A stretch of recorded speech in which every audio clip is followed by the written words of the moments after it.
ഇടുക്കിയിൽ വ്യാജമുട്ട സുലഭമാകുന്നു എന്ന വാർത്തയെ തുടർന്നാണ് മാതൃഭൂമി ന്യൂസ് അന്വേഷണം ആരംഭിച്ചത്. നഗരഗ്രാമ വ്യത്യാസമില്ലാതെ വിപണിയിൽ സജീവമാണ് ചൈനീസ് മുട്ട എന്നറിയപ്പെടുന്ന കൃത്രിമ മുട്ട. കാഴ്ചയിൽ വലിയ വ്യത്യാസങ്ങളില്ലാത്ത ചൈനീസ് മുട്ട തമിഴ്നാട്ടിൽ നിന്നാണ് അതിർത്തി കടന്നെത്തുന്നത്. സംസ്ഥാനത്തുടനീളം ഇത്തരത്തിൽ വ്യാജമുട്ടകൾ സുലഭമാണ്. സാധാരണ മുട്ടയേക്കാൾ കട്ടി കൂടിയതാണ് ഇത്തരം മുട്ടകൾ. കച്ചവടക്കാർ പോലും അറിയാതെയാണ് ഇവ പലപ്പോഴായി വിറ്റഴിക്കപ്പെടുന്നത്. കഴുകിയപ്പോൾ ആ സമയത്ത് മുട്ട ഒന്ന് താഴെ പോവുകയും അപ്പോൾ അത് പൊട്ടിയില്ല.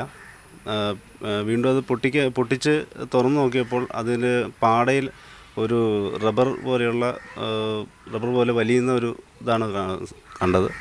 മുട്ട പൊട്ടിച്ച് ദിവസങ്ങൾ കഴിഞ്ഞാലും മണമുണ്ടാകാറില്ല. ഈച്ചയും മുറുമ്പും പോലും മരിക്കാത്തവയാണ് ഇത്തരം കൃത്രിമ മുട്ടകൾ. റബ്ബർ പാട പോലെ പൊതിഞ്ഞിരിക്കുന്ന ആവരണം മുട്ടയ്ക്കുള്ളിൽ കണ്ടെത്താനാകുമെന്നതാണ് പ്രത്യേകത. അതേസമയം ഗുരുതരമായ ആരോഗ്യ പ്രശ്നങ്ങൾ ഉണ്ടാക്കുന്ന രാസപദാർത്ഥങ്ങൾ ചേർത്താണ് ഇത്തരം മുട്ടകൾ നിർമ്മിക്കുന്നത് എന്നതാണ് ഞെട്ടിക്കുന്ന വസ്തുത. മുട്ടയുടെ വെള്ളയ്ക്കായി സ്റ്റാർച്ച്, റെസിൻ, സോഡിയം ആൽഗേറ്റ് എന്നിവയാണ് ഉപയോഗിക്കുന്നത്. ദ്രവരൂപം നിലനിർത്താൻ ആൽഗേറ്റും മഞ്ഞക്കരിവിനായി ആൽഗാനിക് ആസിഡ്, പൊട്ടാസ്യം, ആലം, ജലാറ്റിൻ, കാൽസ്യം ക്ലോറൈഡ് എന്നിവയ്ക്ക് പുറമെ കൃത്രിമ നിറങ്ങളും ഉപയോഗിക്കുന്നു. മുട്ടത്തോടിനായി കാൽസ്യം കാർബണേറ്റും ജിപ്സവും പെട്രോളിയം മെഴുക്കും ചേർക്കുന്നു. കരളിനും വൃക്കയ്ക്കും ഗുരുതരമായ പ്രശ്നങ്ങൾ ഉണ്ടാക്കുന്നവയാണ് ഇവ.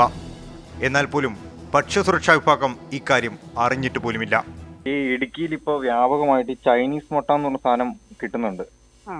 അതിനെ കുറിച്ച് എന്തെങ്കിലും വിവരം കിട്ടിയിരുന്നോ? ഒന്നും കിട്ടിയില്ല. തൊടുപുഴ സർക്കിളിലെ ഫുഡ് സേഫ്റ്റി ഓഫീസർ ഇങ്ങനെ പറയുന്നുണ്ടായിരുന്നു. തൊടുപുഴ അടക്കം വ്യാപകമായിട്ട് ഇത് കിട്ടുന്നുണ്ട് ഇപ്പോൾ. അല്ലെങ്കിൽ എന്തെങ്കിലും ആക്ഷനോ മറ്റോ ഉണ്ടാവുമെന്ന് അറിയാൻ വേണ്ടിയിട്ടായിരുന്നു. അത് ഇതുവരെ ഒന്നും ചെയ്തിട്ടില്ല. അപ്പൊ കഴിഞ്ഞ ദിവസമാണ് അങ്ങനെ പറഞ്ഞത്. ഇന്നലെ മെഞ്ഞാന്നാണ് ഇങ്ങനെ പറഞ്ഞു കേട്ടോ. അങ്ങനെ മേഡം, ഇതിന്റെ സൈഡ് എഫക്റ്റ് ആണെന്നോ അല്ലെങ്കിൽ ഇത് കഴിച്ചാൽ എന്തെങ്കിലും പ്രശ്നം ഉണ്ടാവുന്ന അങ്ങനെ എന്തെങ്കിലും ഐഡിയോ അങ്ങനെ എന്തെങ്കിലും വന്നിട്ടുണ്ടോ? ഇല്ല, ഒന്നും പറഞ്ഞു കേട്ടില്ല കേട്ടോ. ആരും പറഞ്ഞു കേട്ടില്ല. ഞാൻ ആദ്യമായിട്ട് തൊടുപുഴകൾ പറഞ്ഞതാണ് ഞാൻ കേട്ടത്. വേറെ പുറത്തുനിന്ന് കംപ്ലൈന്റ് ഒന്നും എനിക്ക് കിട്ടിയിട്ടില്ല അതേക്കുറിച്ച്. അപ്പൊ അത് കഴിഞ്ഞിട്ട് നോക്കണ്ടെന്നുള്ളത്.